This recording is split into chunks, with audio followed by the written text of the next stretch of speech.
जैन अल्पसंख्याक महामंडळाला राज्य सरकारकडून 100 कोटी रुपयांचा निधी मंजूर झाल्याची माहिती महामंडळाचे अध्यक्ष ललित गांधी यांनी पत्रकार परिषदेत दिली।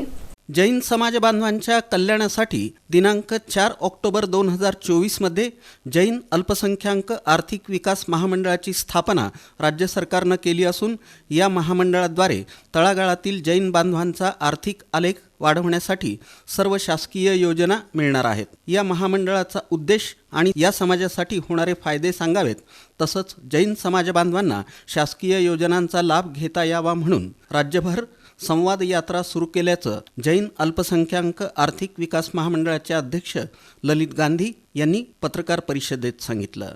तसंच जैन अल्पसंख्याक महामंडळाला राज्य शासनाकडून 100 कोटी रुपयांचा निधी मंजूर झाल्याची माहितीही त्यांनी दिली। हे जैन अल्पसंख्याक आर्थिक विकास महामंडळ राज्य सरकारनं स्थापन केलेलं आहे। त्याच्या प्रत्येक जिल्ह्यामध्ये कार्यालय सुरू करत आहोत।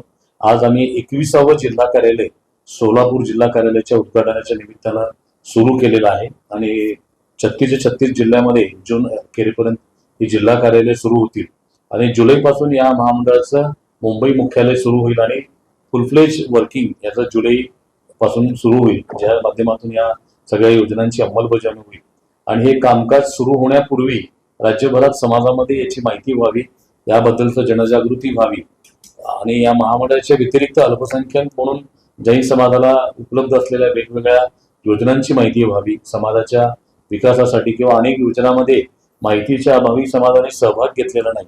आज सकाळच्या आढावा बैठकामध्ये आम्ही बघितलं तर 90% योजनांमध्ये आमचा सहभागच नाही, कारण आमच्या समाजामध्ये ते माहितीच मिळाली नाही।